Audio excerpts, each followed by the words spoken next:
Hey Akshay, What's up, man? how you doing? How's life? I can't complain too much. Yeah? Yeah. You know what I always say? If I were to complain about my life that I built in Goa, I'd be stupid. So yeah, I agree. We can't really not complain, you know? Yeah. By God's and whoever universe's grace, whatever you like to call it. And me and Akshay have known each other, let's say at least 3-4 years. A little bit our families were known to each other when I'll explain that later. That even Akshay doesn't know, but I've known for 3-4 years. And then, as I understand, you guys own the FC Goa franchising club here in our lovely state. And is that something you were directly involved with from the beginning? Is it something your family started? How did that go? So, my father-in-law owns the club. Okay. I had a minority stake Okay. until about a year ago, Mhm. or maybe a little over a year ago. So I had gotten involved with the football club and along with my father-in-law. As his purchase of the club was happening, I happened to be one in Goa and two already in touch with FC Goa for some work I was doing with them, and Okay. somebody on the ISL side who is very closely involved has been like a childhood friend. Okay. So I was able to assist him with the due diligence process or the purchase process, and I already had relationships on both sides. Understand. So it just kind of happened incidentally because I was in Goa. It was never part of my plans, and he asked me to get involved in a minority capacity, and I thought that they would just be like a CEO and a manager, and we kind of just have to oversee. Understand. You were looking into getting into the business side of the football club. I was excited by the development prospect of it. Okay. I didn't expect how much I would operationally get involved with running the club. Understand. That was That's how it goes, no? Snowball effect is real. yeah. And then about 2 years back, I decided to exit. Okay. It was more of a, like you could say, like a commitment exit. You know? I understand. Yeah, because I wanted to focus on some of the other businesses that I was interested in, and Okay. one that my wife was running, which I was helping her with, but she needed more help. Would you like to say the name? Yeah, which is Josmo, which is a furniture business. Yes. And so she had started Josmo as a design studio. Then she wanted more control over the manufacturing because the quality was not up to the mark. Okay. Then she had a small workshop, but then when we moved to Goa, we decided to set up a factory. So I started helping a little bit more on She seems very hands-on. the factory side of things because she needed help, because that was something new to her and to me also. But Yeah. from a business perspective, I got involved, and then but as of the last 1.5-2 years, I've been effectively sort of playing CEO type of a role over there because we also have young kids, and so like we needed to make space for that. So that's when I exited FC Goa. So as what I've understood from you, firstly I'd like to just touch upon your wife seems very hands-on. She was building the stuff. It wasn't coming up the quality you wanted, and she went into the factory to really do it and look at it herself, as I'm understanding. Yeah, I mean, you could easily classify her as one of, like by definition, she's a hands-on person. So you have improved. She's in a the very dialogue. tactile person Yes. by nature. She has to be, touching, fixing, building, making something. So how long have you been married to her? It'll be 9 years in November. And so you must have a list of improvements, or she must have a list of improvements Uh, that's happened in those No, 9 years. 100%. I mean, one of the things that I credit my wife with is she helped build a sense of taste. Okay. Because taste is not something. I mean, like specifically when it comes to design Okay. and aesthetic and stuff. It was just not something. Yeah. Like it was something that I had an affinity for, and that I was She was naturally able to sort of refine it and give you some other yeah, ideas. but like getting inside her perspective on details and For example, I mean, like even a 1 mm or 2 mm deviation for her in like a design would Yes. be a crime. You know, and I Understand. could never understand Yeah. why it's so. Why is it such a big deal? Why is it such a big India में तो deal? सब चलता है. Right? हाँ जी. But you know, to her credit, now that obsession with perfection has ultimately sort of filtered down into the culture of our manufacturing at Joss.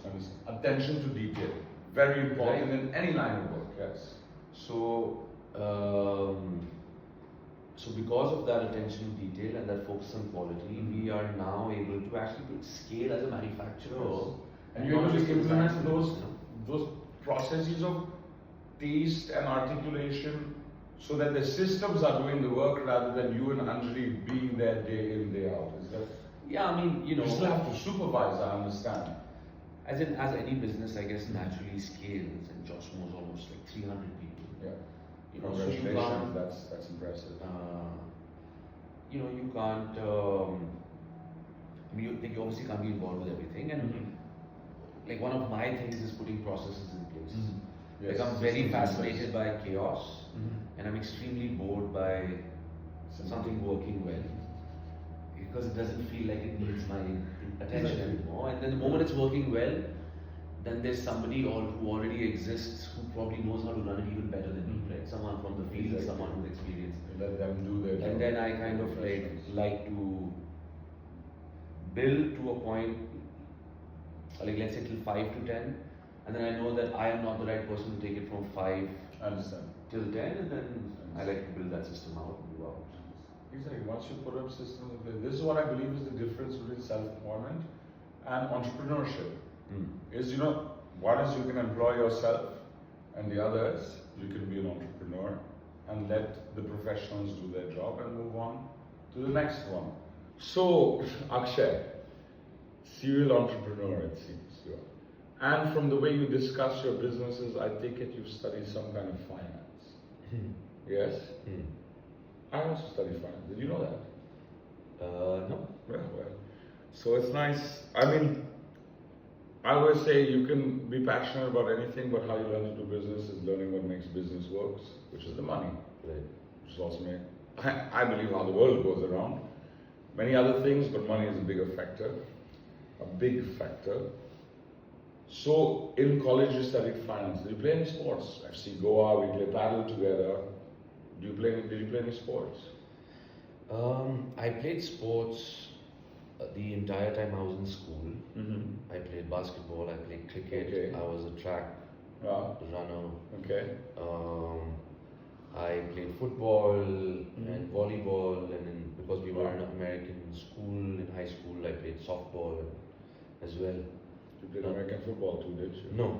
No? We actually played more rugby, Rugby. but it was more of, so that wasn't competitive, it was more like Okay. weekend pickup games and stuff like that. What I really resonate with Akshay is on two things. As we already said, this interview is for all of our followers and anybody who wants to pay attention. It's for their benefit, but I know Akshay, we're not best friends, but we know each other quite well. And two things I respect about Akshay and what I believe he respects about me is that we are both enjoy the competition and determination and structure that sports give you. And he's also a serial entrepreneur, as we talked about FC Goa, as we talked about Josmo. He's already currently in the stage of building a development company that is working specifically with sustainable materials. We will reveal more later. I mean, he will reveal more later, and when he gives me the opportunity to market, I will be more than happy to present you that. And so we relate. I come from a business family. One of my father's businesses has FC Goa's home stadium in Fatorda. The electrical and floodlight maintenance system before the Under-17 Women's World Cup was done by us, as it's just been revealed to Akshay today. I've never told him this because it's not my business. My father's business is not my business. I'm not involved in any way. But it's just some kind of relation to the pedigree you have. I tried my hand at what my good friend Mr. Beep or Harpreet Singh is successful at is an adventure travel company. I was not successful in 2017. I had a burger company, QSR, until 2019 to COVID. Realized it didn't work out, and then I got into real estate, Akshay. In case you didn't know my whole story chronologically. So these are two things I see in you and a lot of our community. We're all entrepreneurial. We enjoy the quality of life. We enjoy the things that make quality of life, like sport, like food, like family. How you talk about your wife Anjali and how you talk about your two lovely children. It's inspiring. I'm a younger man than you, and I look to gentlemen like you and gentlemen like Harry, who's made this successful company in the line of work that I wanted to be in, and who's made other people like Bomra, who we've interviewed, and Lunas, who have been successful in hospitality, which I was semi-successful but didn't eventually become fully successful. I respect and I feel inspired by all these people, and that's why one of the biggest reasons I live in Goa is every day I wake up and I look at my phone book, I look at my WhatsApp, and everybody checks up on me when I act like a fool on the court and injure myself. Everybody invites to homes for dinner, makes you meet their parents, makes you meet their kids. You know how they used to say, I believe now everybody's gone individual or with a nuclear family and this and that, but they used to say it takes a village to raise a family.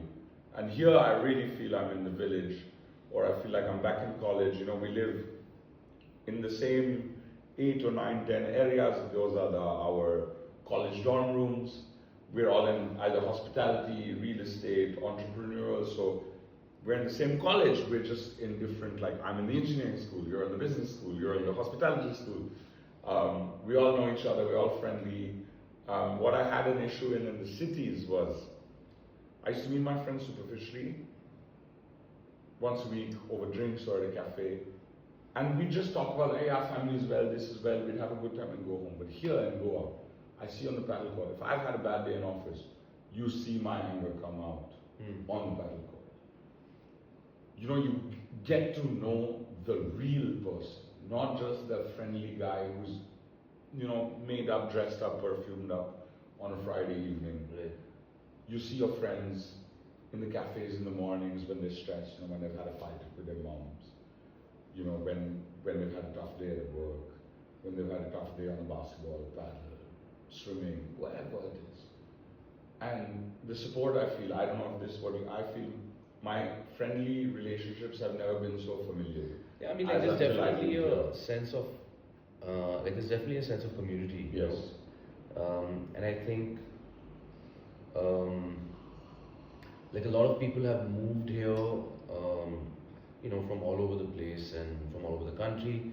And the one thing, like what I've been telling people is that Goa is full of a lot of different bubbles. You know, and there's some, there's a bunch of bubbles that obviously sort of overlap a little bit. And, but like the big difference, one example that I gave people is, you know, in Bombay, I would never ask anybody to babysit my kids. Like, it's not even something that I'd think of to call my friends up, for example, and say, hey, would you mind just coming over and babysitting my kids for a couple of hours? Whereas over here, doing that with a couple of friends or like with people is completely normal, you know. Exactly. And there's just something about the city that's just not something which is. Yeah, everybody's busy in their own world. It's definitely rare if it happens, right? I'm sure it happens.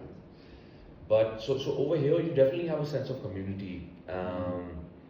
But the backdrop of that also is that you also have a large sort of transient population, like people that are here half the year or a couple of months and this and that, right? So between people who are here full time and between the people who are in and out also, because Goa lives in the heart of a lot of people that want to be here or want to be here a lot. So they're kind of in and out, and then there's obviously a lot of us that are here. A lot was made, like I've been visiting for 11 years and I made the move 6-7 years ago, and also what helped me was Goa became more cosmopolitan. The infrastructure became better, the internet became better, so now I can actually, and because so many people have actually moved here, there's enough of a social life, you know, whereas before it was just the tourist crowd, the season time. Yeah, I mean, like what, like my experience has been that Goa is, uh, like almost like a cultural and intellectual sort of melting pot for Yeah. India in some ways. You know, like the quality of people that have moved here, Mhm. or the type of people that have moved here, the one underlying common denominator with them is they probably love nature. Yes. They want to be in nature more. Yes. They want to be away from the city. Yes. And they are choosing this lifestyle. Yes. It's a active choice that is Exactly. being made It's by, proactive.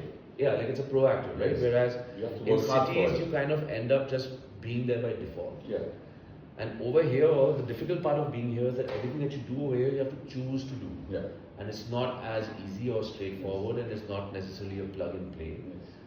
So, you know, you can be a bum, you can be a hardcore entrepreneur, but I have to say that that's not, like, it's becoming a little more common, but it's not been as common before.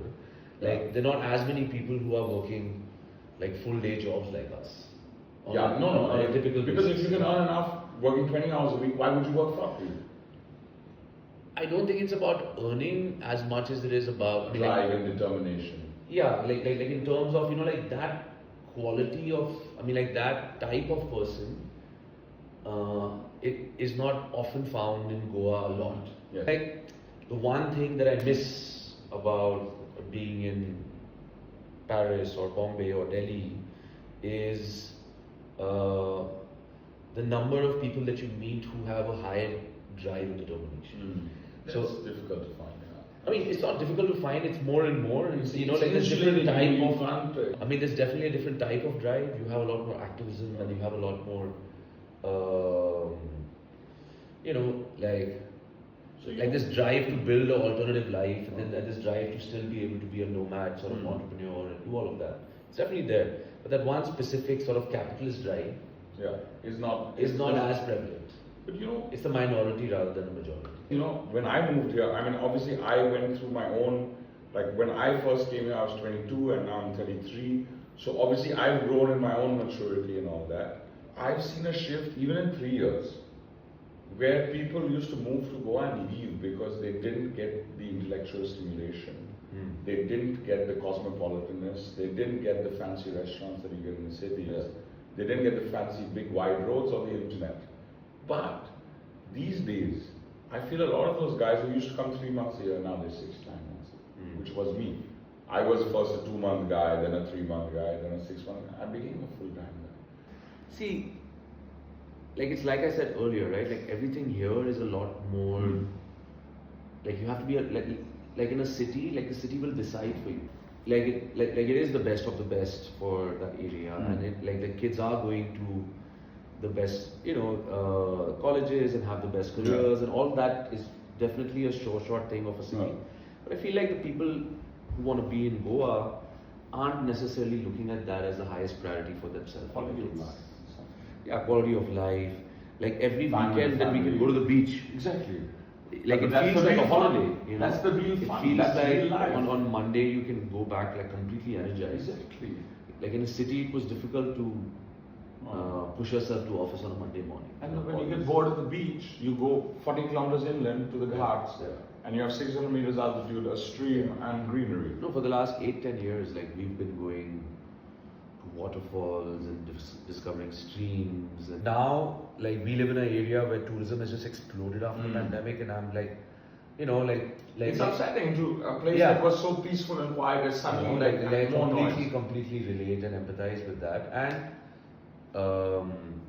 I would say that while for a lot of locals you could say that we are part of the problem, like I feel like it goes hand in hand, right? Like there's outsiders, so to speak, that come in with like a business intent, and that sometimes purely a definitely business creates a intent. lot of friction, of course, because they have a way of doing things back home, and they kind of come in and try and implement the same ways of doing things over here, which, you know, the people over here resist, and I love the resistance. You know, 40% of all environmental activism in the entire country originates from less than 1% of landmass in the country, which is Goa. I know. Right? So, Like, so I love that. Forward thinking place, highest GDP in the country, lowest very number of forward working thinking place, hours. like, you know, so the quality Very of locals forward-thinking and the place. quality of, I mean, like the quality of people, the quality of Yeah. education, the quality of Exactly. like the conversation. Even though right now I would say that yes, like the amount of development and Yeah. the, you know, like the way in which things are happening is a little sad to see. Yeah. There's a lot of good stuff happening, Yeah. but there's a lot of overdevelopment, and that's a bit, I would say, concerning. But I would love to be part of hopefully some solutions of that process, you know, and that's why I like Goan. Okay, so guys, you know, firstly, Akshay, we didn't even get to my question list because I've just enjoyed chatting with you. And let's save something for the next round because I think we will definitely enjoy having this conversation on camera again. I'm probably in more detail off camera right now. It's something I want to talk to you about. But, okay, I'm an agent and I make my money based on the information I have. And Akshay has just said that he hopes to try and, really affect change. And this is something I've been saying for 3-4 years. When people say, Sandeep, oh, you're an agent, you're a broker, you're part of the problem that Goa is going under too much development, overdevelopment. And I say, look, I was educated, I know what it should be, it's not that. And I can't fight the government, I can't fight every single builder that you should do it like this and you should do it like that. But by being in the industry, by you guys following, liking, sharing, you're giving me a platform to affect change. Okay? I can't stop change. Akshay can't stop change. If you think you can stop change, you can't. We can affect change and we can do that best by being on the inside of the things we are passionate about. So as I'm an agent and I make money on my brokerage fees, I don't care. Akshay is doing good work that really will, he's one of the guys who's leading our people into the future in terms of sustainability and forward thinking in his format. So his company name is Solar Punk Futures. Buy from him. I don't want the money. Just buy from people like him, please. Thank you so much, and we will see you again to ask Akshay why he picked Goa, how long he's lived here, what all we discussed with the other people, and more about his other businesses. But this is plenty for now. Thank you for your attention. Thank you, Akshay. Thank you for hosting us in your beautiful house.